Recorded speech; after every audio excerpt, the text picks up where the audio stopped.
Hello friends, कैसे हो आप सब। आई होप कि सब अच्छे होंगे। फ्रेंड्स, जैसा कि आपको पता है, हम जो है 2017 के मैथ्स के इंपॉर्टेंट क्वेश्चन की जो ये सीरीज स्टार्ट कर रखी है और इसका आज ये लेक्चर नंबर 4 है। और फ्रेंड्स, मेरा जो DG AFMS का एग्जाम था जिसकी वजह से मैं इसको कंटिन्यू नहीं कर पाया।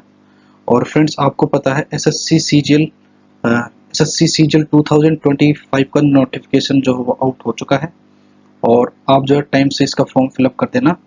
और इसमें इस बार आपको पता है 14,582 वैकेंसीज निकली हैं, तो अच्छी खासी वैकेंसी है। तो इस बार एक पोस्ट लिख के निकलना ही अपने को। और फ्रेंड्स, इसके अलावा अपने को आपको पता है SSC फेज 12 का भी नोटिफिकेशन, फेज 13 का नोटिफिकेशन भी जो वो आउट हो चुका है। उसका फॉर्म भी जो आप जिस पोस्ट के लिए एलिजिबल हो उसके लिए भर देना। और मेरा जो फ्रेंड्स DG AFMS का एग्जाम था जिसकी वजह से मैं इसको थोड़ा कंटिन्यू नहीं कर पाया और अब जो इसको अपन कंटिन्यू कर रहे हैं। तो चलिए शुरू करते हैं। फ्रेंड्स, इसमें पहला क्वेश्चन दिया गया है 210 में वह कौन सी न्यूनतम संख्या घटाई जाए जिससे योग 11 से पूर्णतः विभाज्य हो जाए। तो अपने को 11 का डिविजिबिलिटी रूल्स पता होना चाहिए। इसमें फ्रेंड्स क्या होता है, ओड प्लेसेस और इवन प्लेसेस का डिफरेंस हमेशा क्या आता है, ओड प्लेसेस और इवन प्लेसेस का अगर सम करेंगे तो उनका डिफरेंस हमेशा 0, 11 और 0, 11 या 22 या 33, मतलब 11 का कोई भी मल्टीपल आना चाहिए। तो ये होता है अपने पास में। जैसे इसका फर्स्ट प्लेसेस थर्ड प्लेसेस का सम, जैसे मान लो 12 आया और थर्ड सेकंड और फोर्थ का भी जो 12 ही आया, तो इनका डिफरेंस कितना आ गया, आप बोलोगे 0। तो ये मतलब ये जो भी नंबर होगा ये 11 से डिविजिबल होगा। तो ऐसा ही अपन इसमें चेक करेंगे। तो इसमें से 210 है, इसमें से क्या माइनस करें। जैसे 210 में से पहले ऑप्शन माइनस कर देता हूँ मैं, 208 बचेंगे। तो 208 फर्स्ट और थर्ड का सम करेंगे तो अपने पास में 10 आएगा। तो 10, ये तो 2 तो नहीं घटाना पड़ेगा, 3 भी नहीं घटा पाएंगे क्योंकि 207 आएगा। आपको था 7 और 2 9 में से 0 जाएंगे, तो ये भी नहीं होगा। अपने को फोर्थ ऑप्शन चेक करना पड़ेगा। देखिए फोर्थ ऑप्शन अगर चेक करते हैं तो 209 आएगा, 209 और 9 और 2 11, 11 में से 0 घटाएंगे तो 11 आ गया। तो इसका मतलब फोर्थ ऑप्शन एक अगर मिनिमम माइनस कर देंगे तो अपना आंसर आ जाएगा।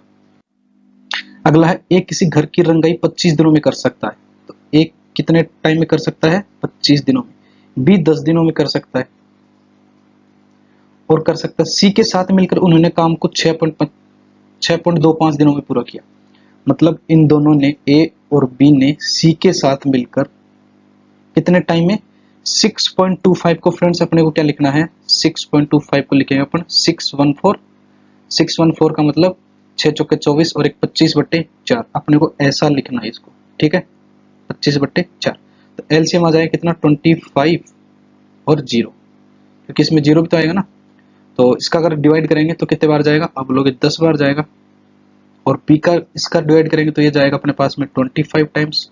और जब इसका करेंगे तो 25 से 25 और 10 और 4 40 बन जाएगा इस बार। तो इसने बोला सी अकेले, देखिए तीनों की एफिशिएंसी 40 है। इसमें से मैं अगर ए और बी दोनों की माइनस कर देता हूँ 35, तो अपने पास में सी की एफिशिएंसी निकल के आ जाएगी 5। तो पूछा है सी अकेले इस काम को कितने दिनों में पूरा करेगा। तो सी की एफिशिएंसी 5 है, टोटल वर्क 250 है।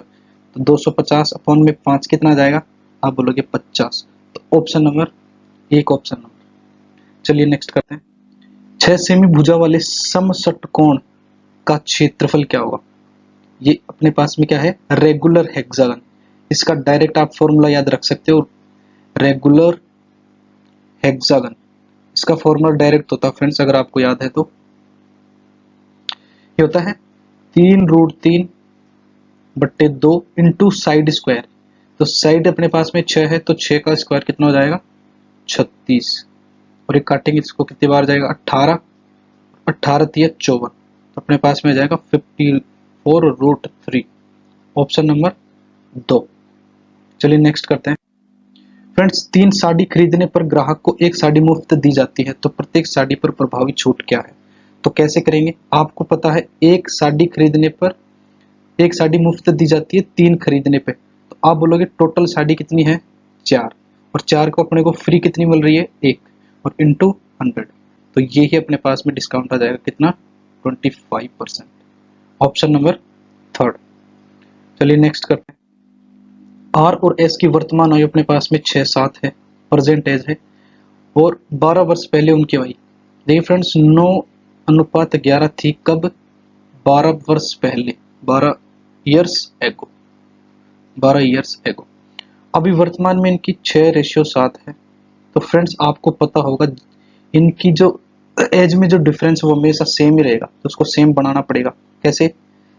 इसका एक डिफरेंस 1 है, यहाँ 1 यहाँ से मल्टीप्लाई होगा, और 9 और 11 में 2 का डिफरेंस 2 यहाँ मल्टीप्लाई होगा।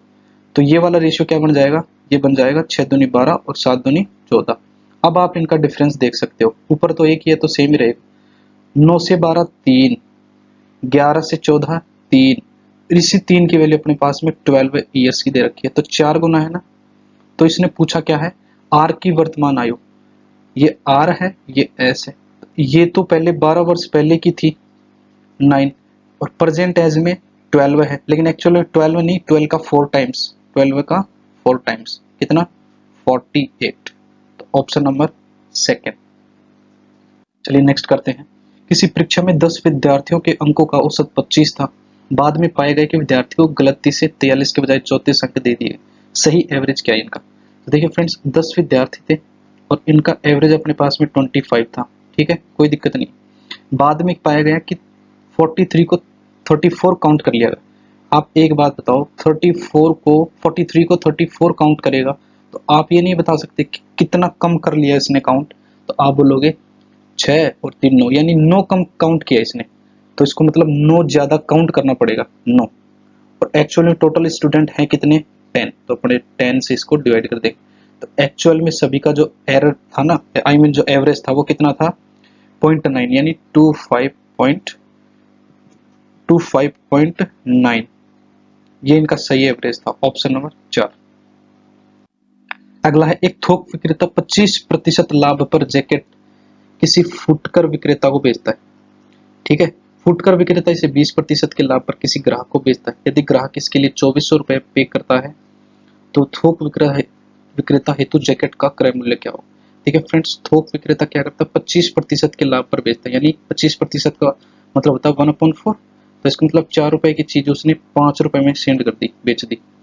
और अगला बोला फुटकर विक्रेता 20% लाभ पर, 20% का वैल्यू होता है 1/5, यानी जो फुटकर विक्रेता जो है वो 5 रुपए की चीज को 1 ज्यादा में यानी 6 में बेच देता है।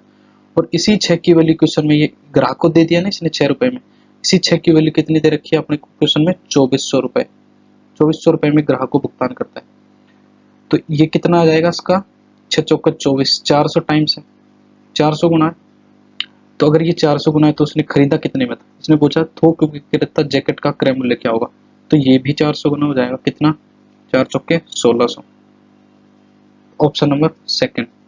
चलिए नेक्स्ट क्वेश्चन करते हैं। एक संख्या में 24 की वृद्धि करने पर खुद की 104% हो जाती है, तो वह संख्या क्या? एक संख्या x थी, 24 की वृद्धि कर दी उसने, 24 ऐड कर दिया, तो क्या बन गया? वह खुद का 104% हो जाती है।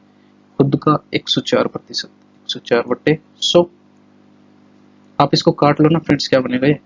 आप बोलोगे x इंटू 4 एकम 4, 4 दूनी 8 और 24 हो गए ना, और 4 छिक्के 24, और इधर बचेगा 4 का देंगे तो 25, सॉरी 4 का देंगे तो 25, तो कितना बनेगा? 26x बट्टे 25। 25 को आप इधर मल्टीप्लाई करा दो तो ये बनेगा 25x प्लस 24 गुना 25, 24 गुना 25, और उधर है 26x। तो इसको इधर उठा के लाओगे तो x बचेगा, x की वैल्यू ये आएगी।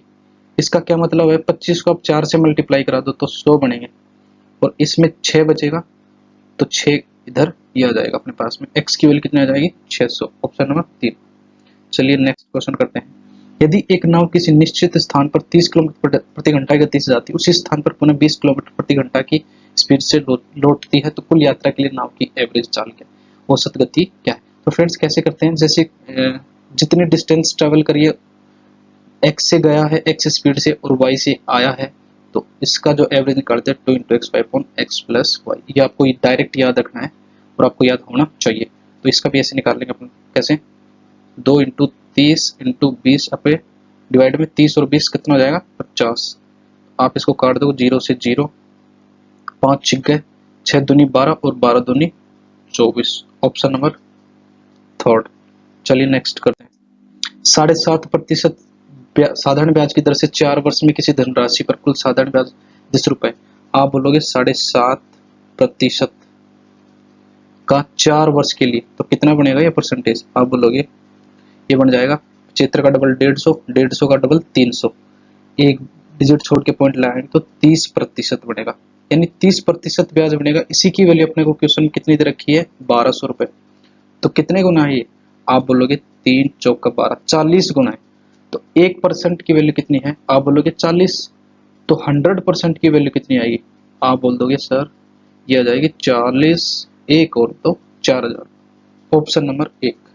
चलिए नेक्स्ट, इसमें ये मेरे को अच्छा क्वेश्चन लगा। इसमें थोड़ा सा ट्रिकी क्वेश्चन, कुछ नहीं है वैसे, सिंपल ही है। ए बी की वैल्यू -4 है और इसका क्यूब पूछा गया, तो आपको क्यूब पता होना चाहिए फ्रेंड्स। जैसे अपन x + 1/x निकालते हैं तो कैसे, जैसे ए दे रखा है तो अपन x³ + 1/x³ कैसे निकालते हैं? तो आप बोलोगे ये होता है a³ -3a इंटू इन दोनों का प्रोडक्ट x इंटू 1/x जो कि 1 होता है, ये निकालते हैं अपन। तो सेम यही इसमें लग जाएगा। तो अपने को a³ + b³ चाहिए, तो क्या आएगा ये? आप बोलोगे इसका a + b का होल क्यूब कितना आएगा? a + b का होल क्यूब आ जाएगा 3 का क्यूब -3a, 3a, a कितना अपने पास में 3, इंटू में ए बी आएगा, इन दोनों का प्रोडक्ट a इंटू बी आएगा जो कि -4 दे रखा है, -4 और इधर आके ये प्लस बन जाएगा 4, ये वाला माइनस प्लस बन जाएगा। तो कितना बन जाएगा? ये हो गया 27 प्लस 3 3 9, 9 चौक 36, कितना बन गया? 36। ये हो गया 3 और ये 6, 63, ऑप्शन नंबर 2। अगला क्वेश्चन पे चल